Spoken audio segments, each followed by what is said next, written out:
친구들 한 주간도 잘 지냈나요? 자, 오늘은 하나님이 하셨습니다 라는 제목으로 같이 말씀 나누려고 합니다. 지난주에는 우리가 하나님을 잊어버린 그런 다른 세대가 되지 말고 하나님의 말씀대로 순종하는 그런 멋진 다음 세대가 되자, 이 말씀 함께 나누었죠. 자, 오늘도 말씀을 통해 우리 주 예수 그리스도가 어떤 분이신지 하나님을 더 알아가는 저와 모든 친구들 되기를 주님의 이름으로 축복합니다. 자, 미국의 역대 대통령들 중에서 가장 신실한 그런 신앙인이 누구냐라고 물었을 때 많은 사람들이 아브라함 링컨을 꼽습니다. 자, 이 사람은 초등학교를 중도에 포기할 만큼 어려운 환경에서 자랐어요. 그런데 변호사를 거치고 대통령에 선출되기까지 여러 인생의 고비마다 하나님이 함께 하심을 경험했던 그런 신앙이 좋은 사람이었습니다. 그런데 이 대통령이 노예들을 해방시키기 위한 그런 전쟁을 과감하게 수행했는데, 그것은 그 노예들도 또 그 흑인들도 사랑하시는 하나님의 뜻을 이루고자 했던 그런 노력이었어요. 자, 미국이 남북 전쟁을 치르고 있을 때의 일화를 잠깐 소개하려고 합니다. 전세가 북군에 유리하지 못하게 되자 링컨 대통령이 고심에 빠지게 됩니다. 그때 신자들이 링컨을 위로하면서 염려하지 마십시오. 이 전쟁 가운데 하나님께서 우리 편에 계실 줄로 믿습니다. 이렇게 말을 하게 돼요. 그런데 그 말을 들은 링컨이 이렇게 대답합니다. 내가 염려하는 것은 하나님께서 우리와 함께 하시고 하나님이 우리 편에 계시는지 그것을 염려하는 것이 아니라 우리가 과연 하나님 편에 서 있는지 그걸 내가 염려하는 것이다. 이렇게 대답합니다. 링컨은 어떤 군사의 수나 어떤 무기를 의지하기보다 그만큼 하나님을 의지하고 하나님을 전적으로 신뢰했던 사람이라는 것을 우리가 알 수 있어요. 자, 이처럼 오늘 본문에 보면 하나님만을 전적으로 의지하고 신뢰한 사사가 등장합니다. 바로 기드온이라는 사람이에요. 사사기 8장 10절 말씀 한번 봅니다. 이때에 세바와 살문나가 갈골에 있는데 동방 사람의 모든 군대 중에 칼 든 자 12만 명이 죽었고 그 남은 15,000명 가량은 그들을 따라와서 거기에 있어라, 이렇게 말씀하죠. 오늘 본문인 사사기 7장, 바로 그 다음 장에 나오는 내용이에요. 여기에 보면은 이스라엘 군대가 싸워야 할 미디안 족속의 군사가 몇 명이죠? 12만 명과 15,000명을 더하면, 지금 이미 다음 장이기 때문에 12만 명이 죽었다고 나왔지만 원래 이스라엘 백성들이 싸웠어야 할 군사의 수는 합하게 되면 13만 5천, 12만 플러스 15,000 하면 13만 5천 명의 원수들이 있었던 거예요. 자, 그에 비해 이스라엘의 군사는 처음에 몇 명이었을까요?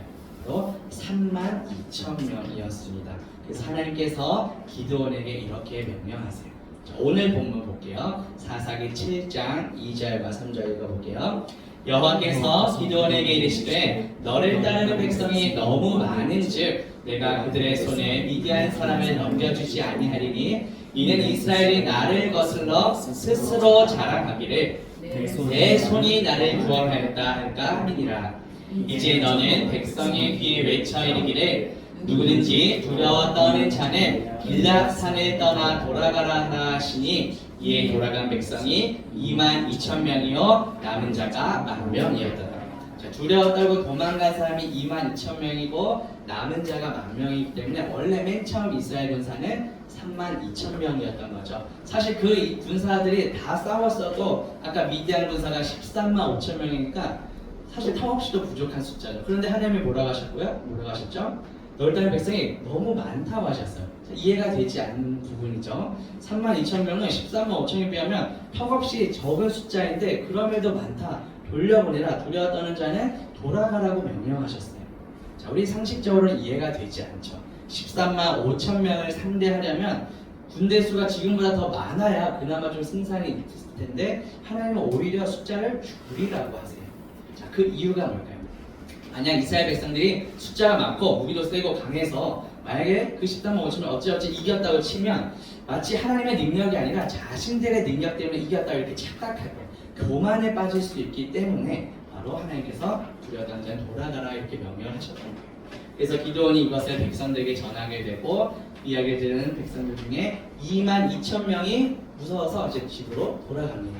두려워서 돌아갔다는 거죠. 자, 지금까지 자신들은 힘이 약해서 괴롭힘을 당했을 뿐만 아니라 13만 5천 명의 그 미디안 군사를 보니까 우린 질 게 뻔해 두려워서 이게 돌아갔다는 얘기예요. 자, 내 힘으로 할 수 없는 그런 상황에서 절대 불가능할 것이다 이렇게 쉽게 포기를 했던 것이죠. 자, 그런데 만약에 돌아가지 않고 이 2만 2천 명도 끝까지 하나님께 순종하는 마음으로 두려움 없이 전쟁에 나섰다면 어땠을까요? 하나님께서 그들도 사용하셔서 승리의 기쁨을 누리게 하셨을 거예요. 그런데 이렇게 2만 2천 명이 떠나가는 상황 속에서 오롯이 하나님께만 시선을 두는 한 사람이 있었습니다. 바로 기드온이라는 사람이에요. 오늘 본문 사사기 7장 4절 말씀 같이 읽어볼게요.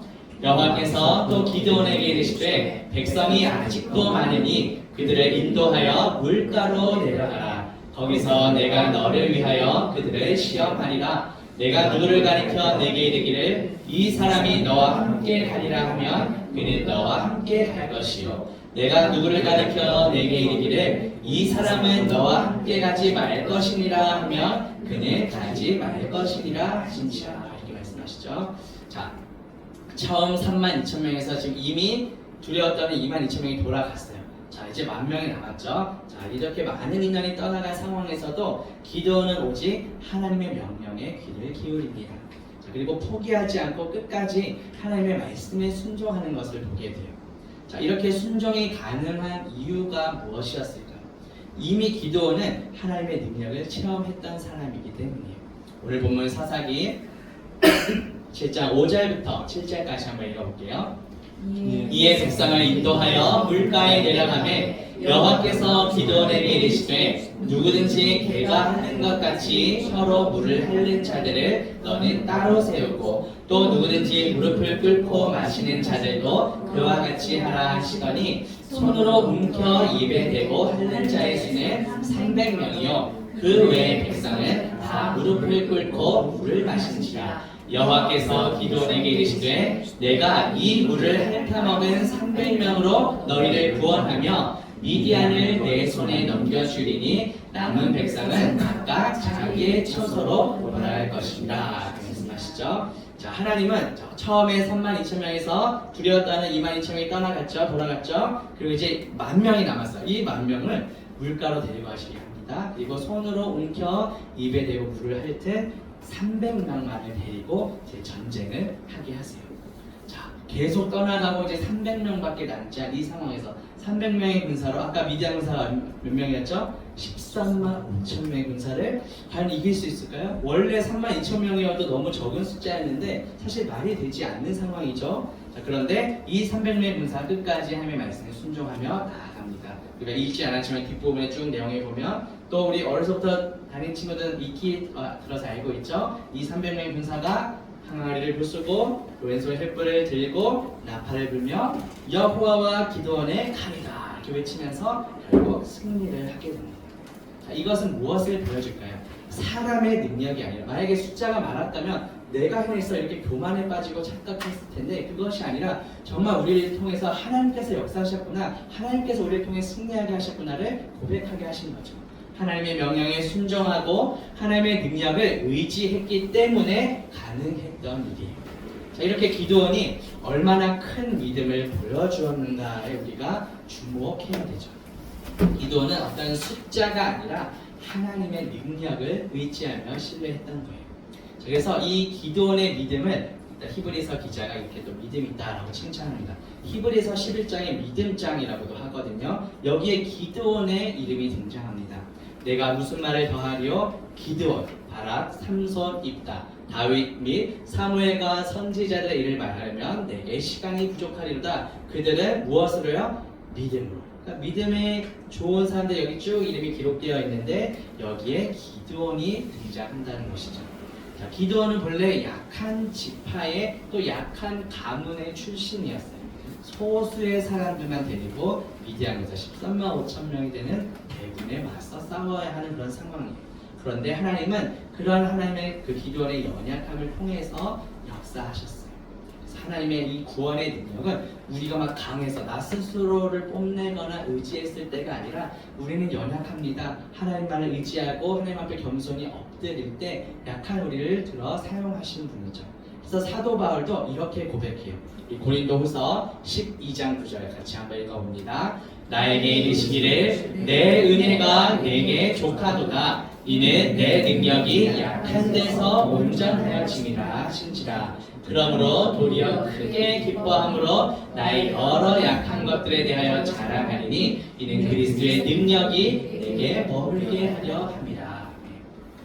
우리가 약할 때 강함 되신 분이 바로 하나님. 이 복음성가 가서도 있죠. 약할 때 강함 되신 분. 또 오늘 낮 예배 때도 우리가 겸손히 주님 앞에 엎드릴 때 그런 우리를 사용해서 그리스도가 확장되게 하는 역사를 선생님들도 들으셨죠. 자, 이렇게 기도원과 이스라엘은 군사력이나 어떤 자신들이 갖고 있는 것에 의지하고 또 거기서부터 힘을 얻으려고 했던 것이 아니라 거기에 자신감을 근거를 두려는 그런 유혹을 받을 수도 있었겠지만 하나님은 사실상 모든 군사를 거의 제거하신 거랑 마찬가지죠. 그 연약한 300명만 붙잡고 결국 승리하게 하셨다는 거죠. 순종하는 사람들 통해서 하나님을 새롭게 역사하셨다는 것을 보여줍니다.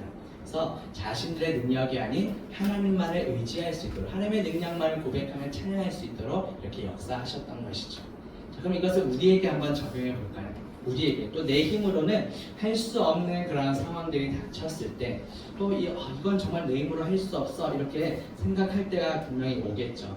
어떤 사람들과의 관계에 있어서 풀어지지 않을 때나 또 여러 힘들고 어려운 그런 고난이 닥칠 때 우리는 쉽게 그 문제에서 벗어나기 원하고 회피하게 되고 또 어떻게 보면 또 포기하게 될지도 몰라요. 또 내가 마음에 어떤 계획한 일을 실천하기도 전에 여러 그런 방해나 장애가 있을 때 또 두려워서 또 걱정, 의심 때문에 머뭇거리거나 포기할 때도 생기게 되죠.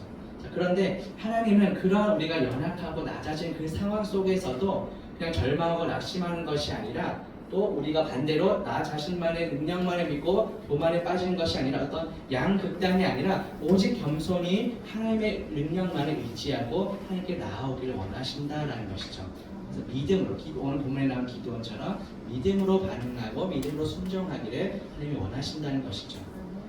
또 하나의 예화를 좀 소개하려고 하는데요. 자, 1807년 영국의 로버트 모리슨이라는 목사님이 이제 중국 선교사가 되어서 중국 광동에 이제 도착하게 됩니다. 그때 이 사람을 태운 영국 선장이 비웃는 투로 이렇게 말해요. 자, 이제 당신은 중국 사람들 그저 그냥 감동시키려고 여기 왔군요. 이렇게 약간 비웃으며 이야기합니다. 왜냐하면 당신만 해도 중국에 가게 되면 살아서 돌아온 사람이 많지 않았기 때문에. 그런데 이 한 사람이 과연 중국인 많은 사람에게 영향을 미칠 수 있을까? 고작 그냥 몇 사람에게만 그냥 감동만 주고 오겠지 이렇게 비웃었다는 거죠. 큰 영향을 끼치지 못할 것이라고 생각하고 이 선장이 비웃는 투로 얘기를 한 거예요. 자, 그러자 이 목사님이 조용히 웃으면서 이렇게 대답했다고 합니다. 내가 하는 것이 아니라 하나님께서 나를 통해 역사하십니다. 이렇게 대답했다고. 자, 이후에 이분은 핍박과 역경도 많이 있었지만 믿음으로 그것을 이겨내고 결국 이분이 많은 역할을 했는데요. 1810년에는 사도행전을 번역본을 내게 되고 1841년에는 중국 사전과 문법책을 내고 1819년에 신구약 성경을 번역합니다. 그리고 이 신구약을 이제 출간해서 중국 선교에 꽤 놀라운 영향력을 미친 선교사님이 되셨다라고 해요. 자, 이 원동력이 무엇인가? 이 선교사 개인의 어떤 힘과 능력이 강해서가 아니죠. 승리의 비결이 나의 어떤 능력에 초점을 맞춘 것이 아니라 나의 어떤 능력이 많고 적음에 달려있는 것이 아니라 하나님의 능력을 의지했기 때문에 이런 놀라운 역사가 일어났다는 것을 보여주는 것이죠.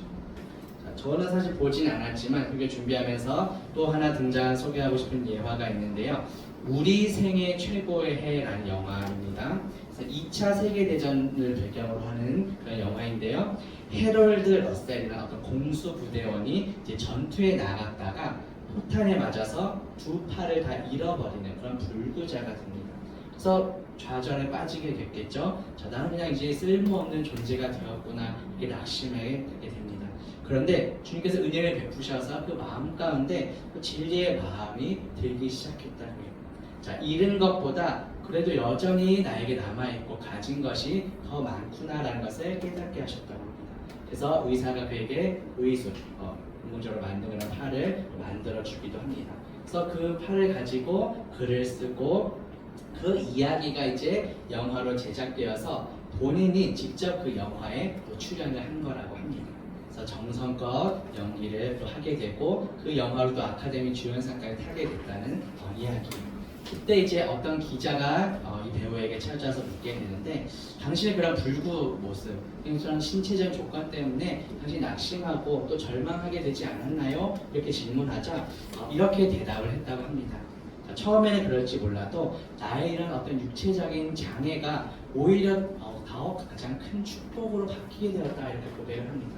그래서 우리가 나에게 잃어버린 것을 내가 초점을 맞추는 것이 아니라 여전히 나에게 남아있는 것을 우리가 초점을 맞추고 생각하십시오 이렇게 대답을 했다고요. 하나님께 감사하면서 그 남은 것을 사용할 때 잃은 것보다 더 많은 것을 내가 보상받게 되었다고 고백했다 합니다. 자, 우리 하나님은 창조주 하나님이시죠. 그리고 전능하신 분이세요. 예수 그리스도를 믿는 모든 자에게 이미 우리에게 구원의 은혜를 값없이 베풀어 주셨어요. 우리도 하나님께서 나의 삶에 이렇게 역사하신다는 것을 간증할 수 있고 고백할 수 있는 믿음이 있기를 원합니다.